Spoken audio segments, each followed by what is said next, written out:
My dear students, welcome to my channel SS Chem Shikha. মৰমৰ ছাত্ৰ-ছাত্ৰীসকল তোমালোক সকলোকে SS Chem Shikhaলৈ আদৰণি জনাইছো। SS Chem Shikhat আমি SS ফাৰ্ষ্ট ইয়াৰ আৰু ছেকেণ্ড ইয়াৰ কেমিষ্ট্ৰি বিষয়ৰ বিভিন্ন টপিকবিলাক তোমালোকৰ মাজলৈ লৈ আহোঁ। ইয়াত আমি সহজ ভাষাত অসমীয়া আৰু ইংৰাজী দুইটাতে তোমালোকৰ মাজত বিভিন্ন টপিকবিলাক আলোচনা কৰোঁ। SS ফাৰ্ষ্ট ইয়াৰ আজি তোমালোকৰ লৈ আহিছোঁ some basic concept of chemistry significant figure টপিকটো। significant figure বা তাৎপৰ্যপূৰ্ণ সংখ্যা অসমীয়াত তাক তাৎপৰ্যপূৰ্ণ সংখ্যা বুলি কোৱা হয়। প্ৰথমতে আমি ইয়াৰ ডেফিনেশ্যনটো চাই লওঁ যে significant figures are the digits in a number that indicate the reliability of a measurement. Significant figure include all the certain digit plus one uncertain digit. Significant figure বা তাৎপৰ্যপূৰ্ণ সংখ্যা মানে হ'ল এটা সংখ্যা য'ত যিবিলাক ডিজিট থাকিব সেই ডিজিটবিলাকৰ ৰিলায়েবিলিটি থাকিব সেই সংখ্যাটোত। অৰ্থাৎ তাৎপৰ্যপূৰ্ণ সংখ্যাত এটা সেইবিলাক অংকৰ দ্বাৰা গঠিত হ'ব যিবিলাকৰ তাত নিৰ্ভৰযোগ্যতা থাকিব। এতিয়া ছিগনিফিকেণ্ট ফিগাৰ বুলিলে তাত কোনবিলাক ডিজিট বা অংক থাকিব? ইয়াত থাকিব কি সকলোবিলাক চাৰ্টেন ডিজিট থাকিব প্লাছ ওৱান আনচাৰ্টেন ডিজিট। এই চাৰ্টেন ডিজিট বা আনচাৰ্টেন ডিজিট সংখ্যাটো কি? ধৰা হ'ল আমি এটা সংখ্যা ল'লোঁ যে 20.658 গ্ৰাম এটা ছাবষ্টেঞ্চৰ ৱেইট মই ক'লোঁ কিমান 20.658 গ্ৰাম। এতিয়া এই ছাবষ্টেঞ্চটোৰ যিটো ৱেইট এইটোৰ যিখন আমাৰ বেলেঞ্চখনে আমাক কিমানলৈকে একুৰেচি দেখুৱাই আছে দশমিকৰ পিছত ডেচিমেলৰ পিছত তিনিটা সংখ্যালৈকে দেখুৱাই আছে। অৰ্থাৎ এই বেলেঞ্চখনৰ যিটো একুৰেচি লেভেল সেইটো হৈছে প্লাছ মাইনাছ 0.001। অৰ্থাৎ এই যে প্লাছ মাইনাছ একুৰেচি বুলি যে মই ক'লোঁ সেই একুৰেচিটো হৈছে যে সেই বেলেঞ্চখনে ইমানটো লেভেললৈকে সি তাৰ তাক নিৰ্ধাৰণ কৰিব পাৰে। এতিয়া দুজন ছাত্ৰক তোমালোকৰ সেই একেটা ছাবষ্টেঞ্চৰ ৱেইট জুখিব কোৱা হ'ল। এই ছাবষ্টেঞ্চটো মই জানো আগতে, কিন্তু তেতিয়া তোমালোকৰ ৱেইট জুখিব কোৱা হ'ল দুজন ছাত্ৰকেইজনে একজেক্টলি একে নাপাব পাৰে। কি পাব পাৰে? ছাপ'জ আমি ষ্টুডেণ্ট 1 জনে পালে ষ্টুডেণ্ট 1 জনক আমি ৱেইট কৰিবলৈ দিলোঁ, তেওঁ পালে ছাপ'জ 20.65 ছাপ'জ 6 পালে,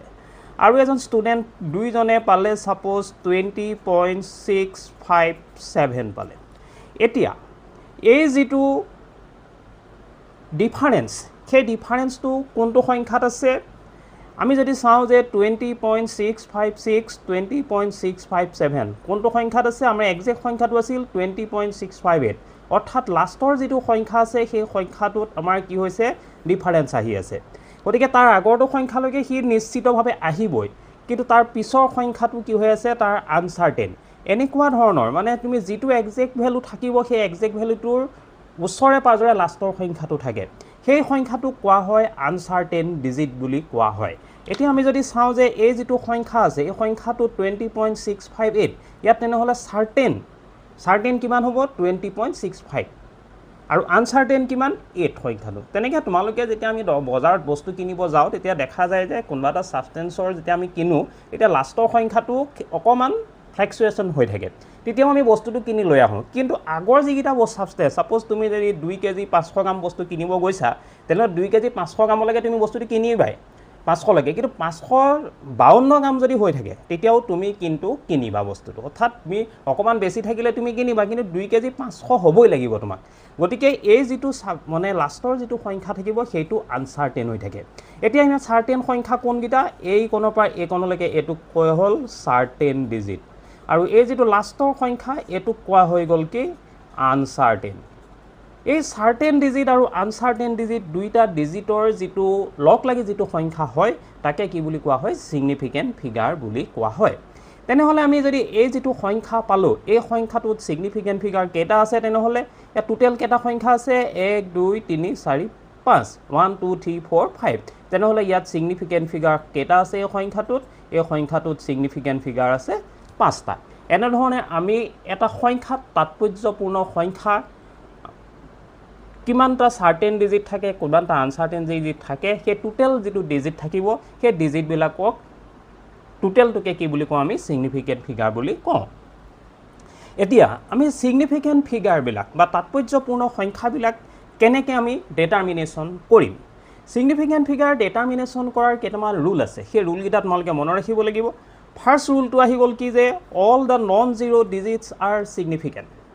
all the non zero' digits are significant এই নন জিৰ' ডিজিট বুলি কোৱাৰ লগে লগে কোনবিলাক ডিজিট যিবিলাক শূন্য নাথাকে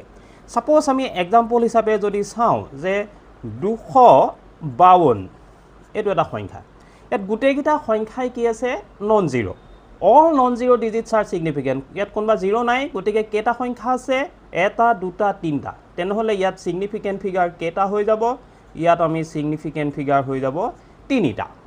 তেনেকৈ যদি আমি আৰু এটা সংখ্যা সাপোজ চাওঁ 1 2 3 4 5 ইয়াত আমি কেইটা সংখ্যা পালোঁ গোটেইকেইটাৰ নন জিৰ' ডিজিট তেনেহ'লে ছিগনিফিকেণ্ট ফিগাৰ কেইটা হৈ গ'ল পাঁচটা তেনেকৈ তোমালোকে যদি মই আৰু এটা প্ৰশ্ন সোধোঁ যে সাপোজ তোমালোকক যদি কওঁ যে 300 3 4 5 2 ইয়াত কেইটা সংখ্যা আছে চাৰিটা গোটেইকেইটাই নন জিৰ' ডিজিট তেনেহ'লে ছিগনিফিকেণ্ট ফিগাৰ কিমান হ'ব ছিগনিফিকেণ্ট ফিগাৰ হ'ব কিমান 4 হৈ যাব গতিকে প্ৰথম ৰুলটো হৈছে এইটো তাৰপিছত নেক্সট ৰুলটোলৈ যদি আমি যাওঁ তেনেহ'লে ৰুল নাম্বাৰ 2 ইয়াত আমাৰ কি আছে zeros between non-zero digits are significant zeros between non-zero digits গতিকে জিৰ'বিলাক যদিহে শূন্য যদিহে দুটা নন জিৰ' ডিজিটছৰ মাজত থাকে গতিকে উদাহৰণস্বৰূপে যদি আমি চাওঁ যে এটা সংখ্যা ল'লোঁ ছাপ'জ 202 202 এটা সংখ্যা ল'লোঁ এই 202ত আমি কি আছে zero' are in between the two non zero' digit 2 and 2 তেতিয়া যদি আমি চাওঁ যে এই জিৰ'টো তাক ছিগনিফিকেণ্ট বুলি কোৱা হ'ব যদিহে সি দুটা নন জিৰ' ডিজিটৰ মাজত থাকে তেনেহ'লে ইয়াত আমাৰ ছিগনিফিকেণ্ট ফিগাৰ কেইটা হৈ যাব ইয়াত ছিগনিফিকেণ্ট ফিগাৰ হৈ যাব তিনিটা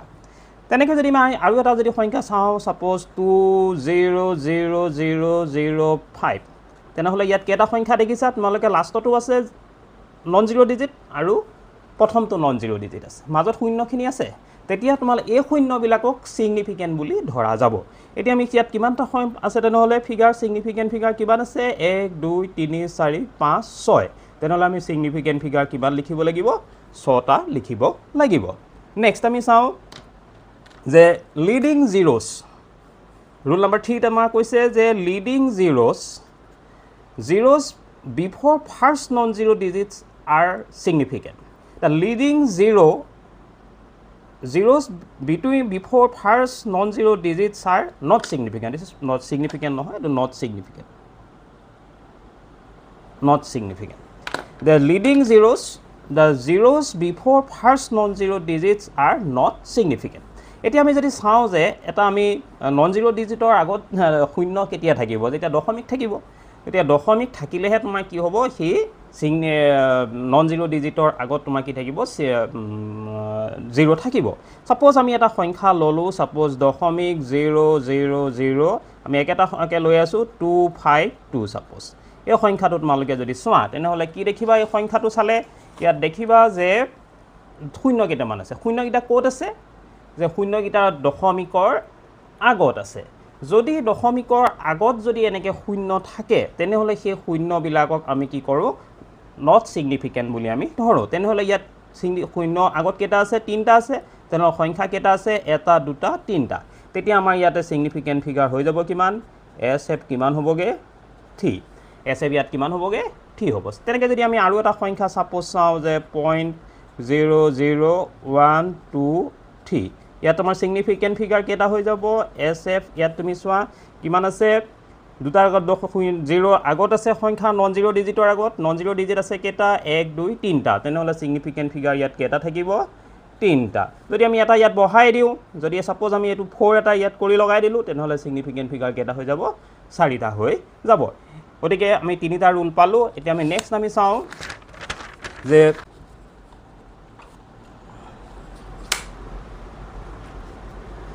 the trailing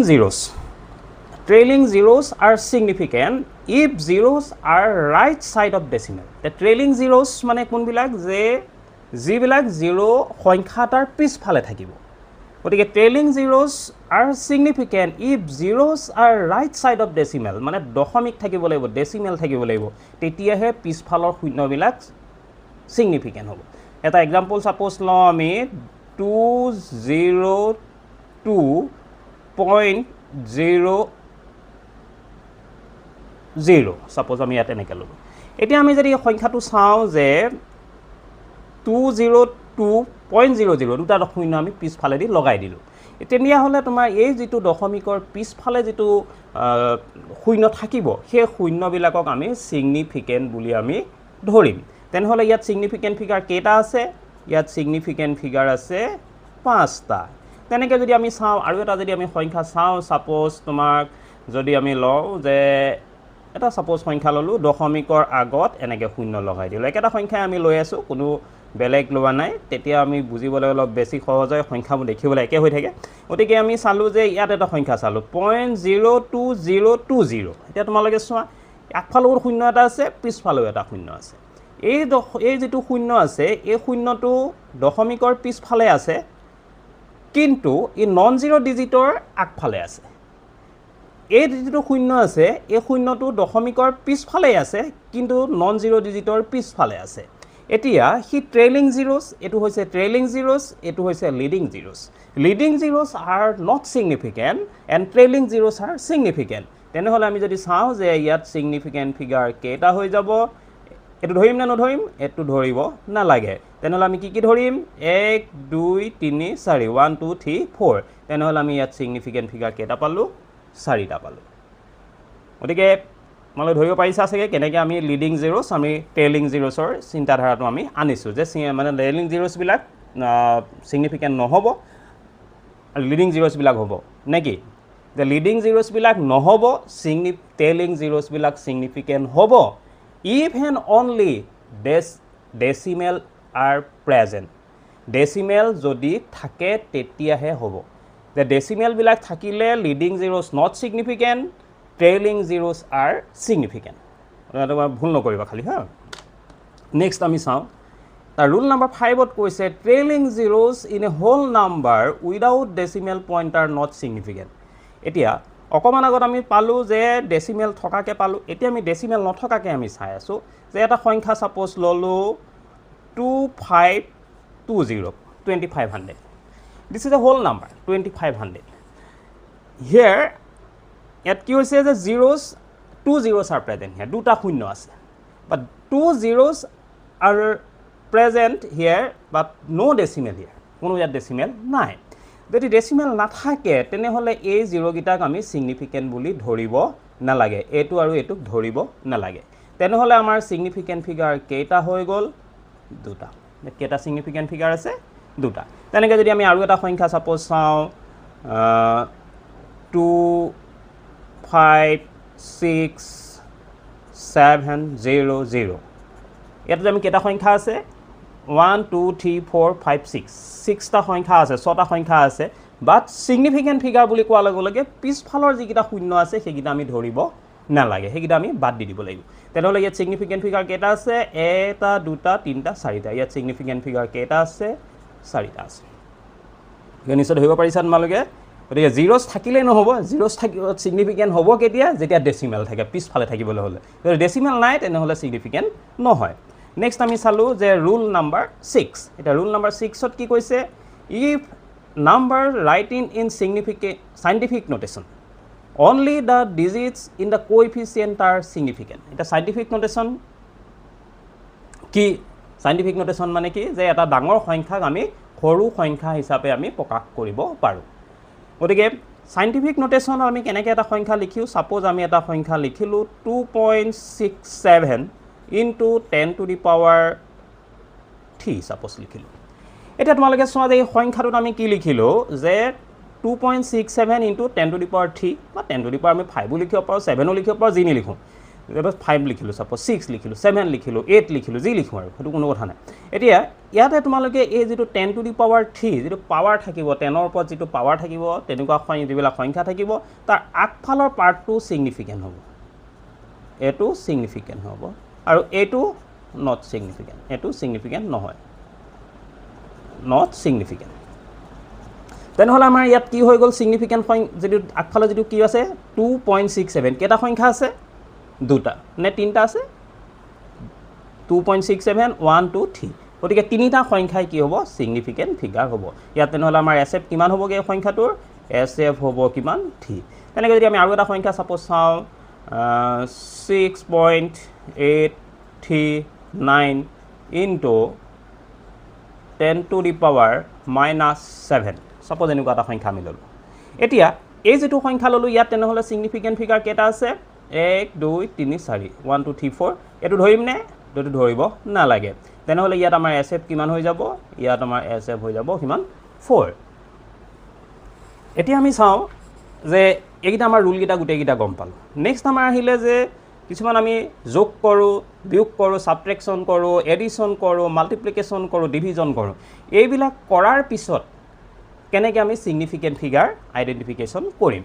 প্ৰথম কথা হ'ল এডিশন এণ্ড সাবট্ৰেকশন দুইটাৰ ক্ষেত্ৰত একেটা ৰুলে মানি লোৱা হয় যে এডিশন আৰু সাবট্ৰেকশনৰ ক্ষেত্ৰত সিগনিফিকেন্ট ফিগাৰ কেনেকৈ আমি আইডেন্টিফাই কৰিম আৰু মাল্টিপ্লিকেশন আৰু ডিভিজন দুইটাৰ ক্ষেত্ৰত একে হয় প্ৰথমতে আমি চাওঁ এডিশন আৰু সাবট্ৰেকশনৰ ক্ষেত্ৰত এডিশন আৰু সাবট্ৰেকশনৰ ক্ষেত্ৰত কি হয় দা ৰিজাল্ট শুড মই কথা লাইনটো গাই দিছো কি ৰুলটো প্ৰথমে কৈ দিছো the result should have the same number of decimal places as the measurement with the least number of decimal places গতিকে ইয়াৰ ক্ষেত্ৰত আমি কি কৰিব লাগিব যে এই ক্ষেত্ৰত সিগনিফিকেন্ট ফিগাৰ যেটো আমি উলিয়াম তেতিয়া আমি সাপোজ অংক আমি ললো সাপোজ 12.15 এটা ললো আৰু এটা সাপোজ ললো 4.3 এই সংখ্যাগিটা আমি ললো এইগিটা আমি যোগ কৰি দিম ইয়াত তোমাৰ কিমান SF আছে আৰু ইয়াত কিমান SF আছে SF তো আমি নাই SF হতকে আমি চোৱা যে ডেসিমেল কিমান কেটা পিছত ডেসিমেল আছে এটো আমি ডেসিমেল চাব লাগে এই মাল্টিপ্লিকেশন আৰু ডিভিজনত আমি SF চাব লাগিব ইয়াত আমি ইয়াত চোৱা তোমালকে ডেসিমেলৰ পিছত কেটা সংখ্যা আছে 12.15 কিমান আছে 2 ডেসিমেল প্লেস আছে মানে দুটা সংখ্যা ডেসিমেলৰ পিছত আছে 2 ডিজিট আফটাৰ ডেসিমেল আৰু ইয়াত কেটা আছে 1 ডিজিট আফটাৰ ডেসিমেল এতিয়া এই যিকিটা আমি যোগ কৰিলো যোগ কৰি পালোগে কিমান আমি 5.461 16.45 এতিয়া এডিশন আৰু সাবট্ৰেকশনৰ ক্ষেত্ৰত তোমালোকে চাবা যে ইয়াতে যেটো সংখ্যা ডেসিমেলৰ পাছত কম থাকিব ইয়াত আছে 4.3 ইয়াত আছে 12.15 ডেসিমেলৰ পাছত যেওতে কম সংখ্যা থাকিব সেই সংখ্যাটো তুমি ইয়াত আনিব লাগিব এতিয়া তুমি চোৱা 16.45 ৰিজাল্টটো আহিলে এতিয়া তোমালোকে এই ৰিজাল্টটোৰ পৰা লব লাগিব যে 16.45 এটা তোমালোকে এটা এই যে 4 আহিলে ঠিক আছে 4 আহিলে পিছফালে কিমান আছে সংখ্যাটো 5 আছে গতিকে 5 থাকিলে আগৰ সংখ্যাটো আমি কিবা এটা কৰিব লগিয়া হয় মানে যদি 5তকে ডাঙৰ থাকিলে হলে আমি যোগ কৰি দিলো হেতেন কিন্তু 5তকে আমাৰ যেহেতু 5 আছে তেতিয়াহলে আমি যোগ বা বিয়োগ কি কৰিম আমি এটো এটা বেলেগ এটা ৰুল আছে এটো আমি ইয়াৰ পিছে পাই আমি পিছেলৈ আমি পঢ়িম গতিকে আমি সংখ্যাটো মানে 5 হোৱাৰ কাৰণে মই অকমান সংখ্যাটো চেঞ্জ কৰি দিলো গতিকে 5 আহিলে অকমান অসুবিধা হৈ যাব কি অসুবিধা হ'ব আমি অকমান পিছত আমি হেতু অধ্যয়ন কৰিম এটা সাপোজ আমি 6 ললো এতিয়া আমি এই সংখ্যাটো ললো 16.46 এতিয়া 46 কৰি দিয়া লগে লগে কি হৈ গল এটো আমি 10 ডেসিমেলৰ পিছত এটা সংখ্যা লাগে সংখ্যাটো লব লাগিব তেনেহলে SF কিমান হ'ব লাগিব 16 পইণ্ট কিমান হ'ব লাগিব এটা ডেসিমেলৰ পিছত ইয়াত কে সৰু কোড আছে 4.3 এটা ডেসিমেল আছে ইয়াৰ এটা ডেসিমেলত ৰখাই দিব লাগিব ওকে এতিয়া এটা ডেসিমেলত আমি ফাইনাল ৰিজাল্ট উলিয়াই আছো ফাইনাল ৰিজাল্টটো যেতিয়া আমি উলিয়াই আছো ফাইনাল ৰিজাল্টটো হৈ গল কিমান এটো 16.4 এটো ফাইনাল ৰিজাল্ট এটো ফাইনাল ৰিজাল্ট ইয়াৰ এটা SF টো আমি উলিয়াম এতিয়া ইয়াৰ SF টো আমি কিমান হ'ব এটো উলিয়াম এটো আমি 16.4 টো হৈছে ফাইনাল ৰিজাল্ট হৈ গল এতিয়া আমি SF কিমান এতিয়া উলিয়াম এতিয়া 16.4 বুলি কলো যে 4 নহব এতিয়া কিমান হৈ গল 4 ৰ পিছফালে 6 আছে যেটো পাছতকে ডাঙৰ গতিকে আমি সংখ্যাটো ফাইনাল ৰিজাল্টটো হ'বগে লাগিব 16.5 এতিয়া তোমালোকে ইয়াত SF কিমান আছে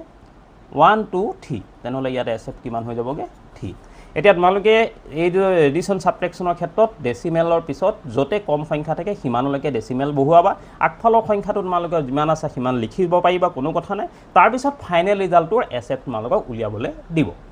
গতিকে তোমালোকে বুজি পাইছা যে দশমিকৰ পিছত যেটা কম থাকিব হিমানলৈকে তোমালোকে লিখি লবা তাৰ পিছত ফাইনাল SF কেটা আছে কৈ দিবা ইয়াত ফাইনাল SF কেটা হৈ গল 16.46 আছিল লব লাগিব 16.4 হ'ব নোৱাৰিব কাৰণ পাছতকে 4 সংখ্যাটো কাখৰ পিছৰ সংখ্যাটো 6 আছে গতিকে এক যোগ কৰিব লাগিব 1 এড কৰিব লাগিব 16.5 হ'ল তেনেহলে SF কিমান হ'বগে 3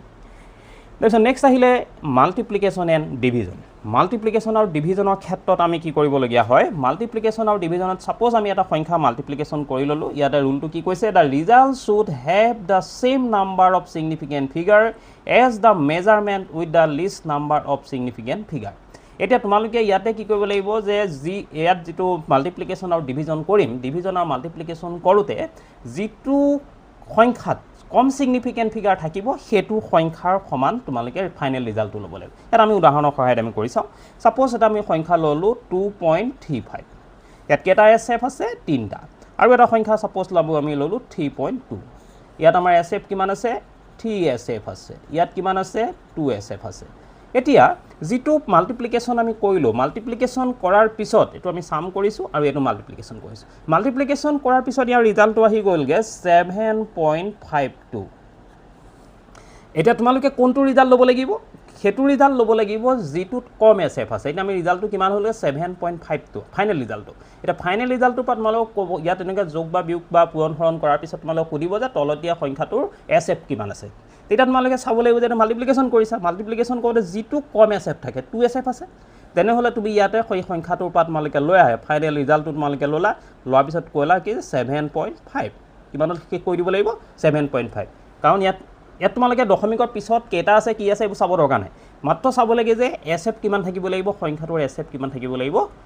দুটা থাকিব লাগিব 2sf হ'বলৈ হলে কিমান হ'ব লাগিব 7.5 এটো হৈছে তোমালকৰ এডিশন আৰু এডিশন সাবট্ৰেকশন মাল্টিপ্লিকেশ্যন আৰু ডিভিজন অকমান আগত আমি যেটো কথা কলো যে 5 থাকিলে এতিয়া কি হয় এটা 5 থাকিলে এটা মানে যদি লাষ্টৰ সংখ্যাটো সাপোজ 5 হয় এটো আমি ৰাউন্ডিং অফ কৰা বুলি আমি কম যে ৰাউন্ডিং অফ কৰা হৈছে কেনেকৈ আমি ৰাউন্ডিং অফ কৰো সাপোজ আমি এটা সংখ্যা কলো যে 2.658 এই সংখ্যাটোত সিগনিফিকেন্ট ফিগাৰ কেটা আছে ইয়াতে সিগনিফিকেন্ট ফিগাৰ আছে 4টা সিগনিফিকেন্ট ফিগাৰ আছে আমি কইব লাগে ইয়াক ৰাউন্ডিং অফ কৰিব লাগে ইয়াত ৰাউন্ডিং অফ কৰিব লাগে 3টা সিগনিফিকেন্ট ফিগাৰ ৰাউন্ডিং অফ কৰিব লাগে 3sf হলে ৰাউন্ডিং অফ টু 3sf কৰিব লাগে কেনেকৈ আমি 3sf হলে ৰাউন্ডিং অফ কৰিম এতিয়া তোমালোকে এই সংখ্যাটো চাব লাগিব এই সংখ্যাটোত কিমান আছে 2.658 গতিকে ইমানলৈ তুমি সংখ্যাটো লৈ আহা ইমানলৈ যেতিয়া সংখ্যাটো লৈ আহিবা তেতিয়া এই সংখ্যাটোৰ পিছৰ সংখ্যাটো চাব লাগিব পিছৰ সংখ্যাটো কি আছে 8 আছে তেনে হলে 8 থাকিলে তাৰ আগৰ সংখ্যাটোত কি কৰিব লাগিব 1 এটা যোগ কৰি দিব লাগিব নহলে ফাইনেল মানে ক্যালকুলেশনটো খোধে মানে তলত দিয়া সংখ্যাবিলাক ইমানটা সংখ্যালে ৰাউন্ডিং অফ কৰি দিয়া বা তলত দিয়া সংখ্যাবিলাক 4টা মানে ইয়াত 4টা আছিল তোমালোক ক'ব যে 3টা এসএফত লিখা তেতিয়া তোমালোকে কি কৰিব লাগিব ইয়াৰ পিছফালৰ সংখ্যাটো চাব লাগিব পিছফালৰ সংখ্যাটো 3টা এসএফৰ পিছফালৰ সংখ্যাটো 8 আছে তেনে হলে ইয়াক তুমি যদি আনসাৰটো কৰাগে 3টা এসএফ হলে আনসাৰটো হৈ যাবগে কিমান 2.65 নে 86 হ'ব যেহেতু এটো 5 আছে এটো 8 আছে গতিকে ডাইৰেক্টলি তোমাৰ পাছতকে ডাঙৰ আছে তেনে হলে এটো কি কৰিব লাগিব 2.66 that is ফাইনেল আনসাৰ এটো হৈছে আনসাৰটো হৈছে 2.66 ইয়াত কেটা এসএফ আছে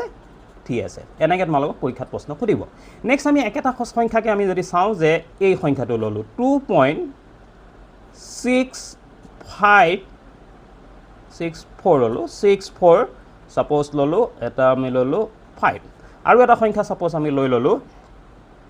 2.635 এটা তোমালোকে চোৱা এই সংখ্যাটো আমি 3sf ত কনভাৰ্ট কৰিব লাগে কিমানলৈ কনভাৰ্ট কৰিব লাগে এটো আমাৰ আছে 4sf আছে ইয়াক আমি কৰি কনভাৰ্ট কৰি দিব লাগিব কলৈলে 3sf হলে নিব লাগে এটো কিমান আছে ইয়াত 4sf আছে তুমি নিব লাগে কিমানলৈ 3sf কেনেকৈ কৰিবা এতিয়া তুমি চোৱা যে এই সংখ্যাটোৰ কি আছে 2.645 2.635 এতিয়া তোমালোকে চাবা যে এই তিনিটা লাগে তোমালোক কৰিবলৈ কৈছে ইয়ালৈকে তুমি ৰাখিব লাগিব তে পিছফালৰ সংখ্যাটো 5 আছে 5 থাকিলে দুইটো মাজত হৈ গল ডাঙৰ নহয় সৰু থাকিলে যোগ কৰিব নালাগে আমি জানো যে যদি ডাঙৰ থাকে আমি যোগ কৰিব লাগে একেটা যোগ কৰি দিব লাগে এতিয়া কি কৰিম যদিহে 5 থাকে if 5 is there then তুমি চাব লাগিব কি যে এই আগফালৰ সংখ্যাটো যুগ্ম নে অযুগ্ম আছে ইভেন নে অড আছে যদিহে আগফালৰ সংখ্যাটো এই 5তকে তাৰ আগৰ সংখ্যাটো যদি ইভেন থাকে তেতিয়া কোনো ধৰণৰ যোগ কৰিব নালাগে নো এডিশন কোনো ওয়ান এডিশন কৰিব নালাগে তেতিয়া এজ ইট ইজ যেনেকৈ থাকে তেনেকৈ লিখি দিব লাগিব তেনে হলে ইয়াক যদি আমি 3sf ত কনভাৰ্ট কৰি দিও তেনে হলে সংখ্যাটো হ'বগে 2.64 কিন্তু যদিহে এটো কি আছে এটো আছে কি ইভেন এটো ইভেন নাম্বাৰ যুগ্ম থাকিলে কোনো ধৰণৰ যোগ কৰিব নালাগে নো এডিশন অ +1 এ +1 টো কোনো এড কৰিব নালাগে যদি হে অড থাকে এই সংখ্যাটো কি আছে অযুগ্ম আছে অযুগ্ম থাকিলে তুমি কি কৰিব লাগিব add +1 এই +1 এটা ইয়াত কি কৰিব লাগিব যোগ কৰিব লাগিব তেতিয়া তোমাৰ সংখ্যাটো হৈ যাবগে কিমান 2.64 এই ধৰণৰ প্ৰশ্ন প্ৰায় পৰীক্ষাত সুধি থাকে তোমালোকে এনেকুৱা কৰিবলৈ দি দিয়ে যাতে তলত দিয়াবিলাক 3টা এছএফত লিখা 4টা এছএফত লিখা তেনেকৈ তোমালোকে এটো কৰিবলৈ দিয়ে গতিকে তোমালোকৰ সিগনিফিকেন্ট ফিগাৰ টপিকটোৰ এইখিনিয়ে মূল কথা আছিল গতিকে তোমালোকে যদিহে এই টপিকটো বুজি পাইছা ভালদৰে বুজি পাইছা তেতিয়াহ'লে তোমালোকৰ ফ্ৰেণ্ড সাৰ্কেল বা তোমালোকৰ ফ্ৰেণ্ডক তোমালোকে এটো শ্বেয়াৰ কৰি দিবা তোমালোকে লাইক কৰিবা শ্বেয়াৰ কৰিবা যাতে তোমালোকৰ নিচিনা সকলো ষ্টুডেণ্টে সহজ ভাষাত ৰসায়ন বিজ্ঞানৰ টপিকবিলাক বুজিব পাৰে থ্যাংক ইউ